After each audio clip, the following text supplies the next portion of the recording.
Assalamualaikum warahmatullahi wabarakatuh. Selamat siang kepada yang terhormat Bapak Priyo Sidik Sasongko sebagai dosen pembimbing mata kuliah IoT dan teman-teman sekalian. Perkenalkan, kami dari kelompok 5 ingin membawakan materi mengenai peran IoT dalam digital marketing. Izinkan saya untuk memperkenalkan diri beserta anggota kelompok yang lainnya. Yang pertama ada saya sendiri, yaitu Muhammad Dani Syarawan Nabil Tirta. Yang kedua, Indah Permatasari. Yang ketiga, Aisyah Kalisti Humayroh. Yang keempat, Luhur Fadlani Dwi Takwana. Dan yang terakhir, Airel Rafif Rajendra.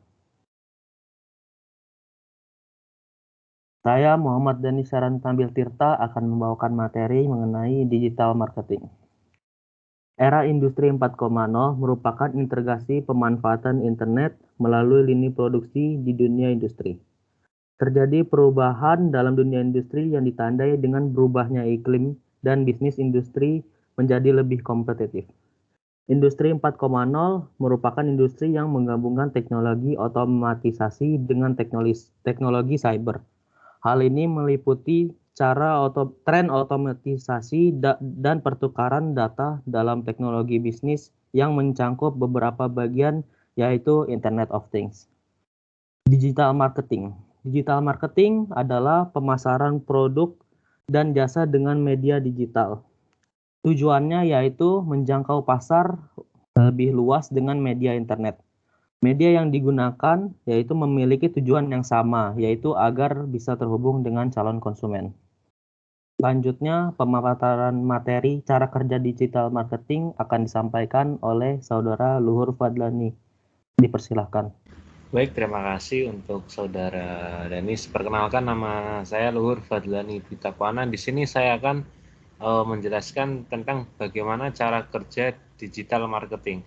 Yang pertama adalah persamaan dan perbedaan antara digital marketing dan marketing konvensional. Di sini keduanya sama-sama memiliki tujuan untuk memasarkan produk atau jasa kepada konsumen.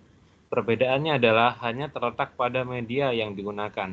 Jika digital marketing semuanya sudah menggunakan media internet, tetapi untuk marketing tradisional masih mengadakan promosi langsung kepada calon konsumen seperti memasang banner, iklan di koran, dan lain-lain. Yang kedua adalah digital marketing memiliki banyak kelebihan. Di antaranya dalam hal measurement atau tolak ukur keberhasilan dari sebuah strategi, digital marketing juga mempermudah pelaku bisnis memantau dan menyediakan segala kebutuhan dan keinginan calon konsumen. Di sisi lain, calon konsumen bisa mencari dan mendapatkan informasi produk hanya dengan cara menjelajah dunia maya, sehingga mempermudah proses pencariannya. Yang ketiga adalah strategi berbasis digital marketing perlu diterapkan pada era digitalisasi agar dapat mencapai tujuan dengan cara cepat dan tepat. Baik, untuk pemateri saja akan disampaikan oleh Saudari Aisyah, dipersilahkan. Baik, terima kasih. Pada kesempatan kali ini, saya Aisyah Kalisti Humayroh akan menyampaikan materi mengenai digital marketing di era pandemi COVID-19. Dalam kondisi pandemi COVID-19, banyak sekali perusahaan yang mengalami kerugian besar, baik dari segi material maupun non-material. Bahkan banyak di antara mereka yang terpaksa harus berhutang hingga gulung tikar, sehingga mereka harus mencari cara yang ampuh untuk menanggulangi permasalahan tersebut. Salah satunya adalah dengan digital marketing. Digital marketing diharapkan perusahaan sebagai jalan keluar yang tepat dalam masa pandemi COVID-19. Perusahaan memiliki penilaian mengenai digital marketing dengan segala keuntungan-keuntungan yang bisa didapat oleh perusahaan dan juga kenyamanan bagi konsumen. Salah satu keunggulan dan keuntungan yang akan didapatkan oleh perusahaan mengenai digital marketing yaitu membantu perusahaan tersebut untuk meminimalkan beban pemasaran karena perusahaan hanya menggunakan media online dalam mempromosikan produknya. Konsumen pun memiliki keuntungan yaitu tidak perlu keluar rumah untuk melihat produk-produk yang dicari sehingga dapat meminimalisir rasa khawatir para konsumen akan terpapar virus COVID-19. Selanjutnya akan dipaparkan mengenai beberapa saluran digital marketing yang dapat membantu kita dalam menjual produk. Akan disampaikan oleh Saudara Airel. Dipersilahkan. Ya, terima kasih Sebelumnya, perkenalkan nama saya Ayo Rafif Rajendra dan saya akan menyampaikan materi untuk kali ini. Dalam melakukan promosi, perusahaan dapat menggunakan 7 saluran digital marketing ini untuk membantu mempromosikan barangnya. Yang pertama yaitu adalah website. Website atau web merupakan halaman informasi yang disediakan melalui internet yang dapat diakses di seluruh penjuru dunia selama masih terkoneksi dengan internet.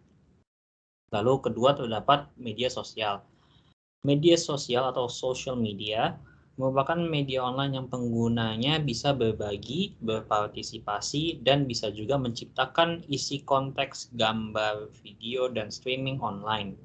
Dalam hal ini, media sosial yang populer digunakan yaitu seperti Facebook, Instagram, Twitter, dan juga YouTube. Selain berfungsi menjadi perantara untuk chatting, sharing video, dan mencari teman, media sosial ini juga bisa digunakan dalam melakukan promosi dengan mengupload produk yang ditawarkan. Lalu yang ketiga ada online advertising, yaitu online advertising merupakan iklan yang dibuat secara online atau website yang menarik pelanggan. Dengan adanya media online ini, perusahaan lebih mudah untuk melakukan promosi dengan cara menaruh iklan di website-website yang menyediakan tempat pasang iklan. Lalu yang keempat ada forum discussion. Forum discussion merupakan kumpulan forum yang secara online yang memuat data, gambar, animasi, suara, video yang tergabung dan terhubung dengan jaringan. Untuk poin selanjutnya akan dijelaskan oleh Saudari Indah. Waktu dan tempat saya persilahkan. Baik, saya Indah Permatasari akan melanjutkan materi yang telah dipaparkan oleh Aira. Yang kelima adalah mobile application. Mobile application merupakan aplikasi mobile yang didesain khusus untuk perangkat smartphone dan tablet. Dengan keadaan sistem yang terintegrasi dan terupdate secara real-time, baik konten, gambar, animasi, video, maupun suara, akan bisa mempermudah dalam mempromosikan produk secara digital. Di sisi lain, hal ini akan bisa memanjakan konsumen untuk mencari produk yang diinginkan, dan hal ini juga bisa memangkas beban operasional yang ditanggung oleh perusahaan. Yang keenam, aplikasi marketplace. E-marketplace adalah sebuah sistem informasi antar organisasi di mana pembeli dan penjual di pasar mengkomunikasikan informasi tentang harga, produk, dan mampu menyelesaikan transaksi melalui saluran komunikasi elektronik. Dengan melalui internet, para penjual dimudahkan dalam melakukan promosi dan memasarkan produknya dalam jangkauan yang lebih luas. Contohnya Shopee, Bukalapak, Tokopedia, dan lain-lain. Yang terakhir, e-commerce. Pemanfaatan internet memungkinkan usaha kecil dan menengah melakukan pemasaran dengan tujuan pasar global, sehingga peluang menembus ekspor sangat mungkin. Implementasi dari e-commerce juga harus didukung dengan adanya sistem pembayaran dan pemenuhan pemesanan dari pembeli, yaitu suatu portal yang berisikan konten dari perusahaan tersebut. Sekian dari kelompok kami. Mohon maaf bila ada perkataan yang kurang berkenan. Kami undur diri. Wassalamualaikum warahmatullahi wabarakatuh.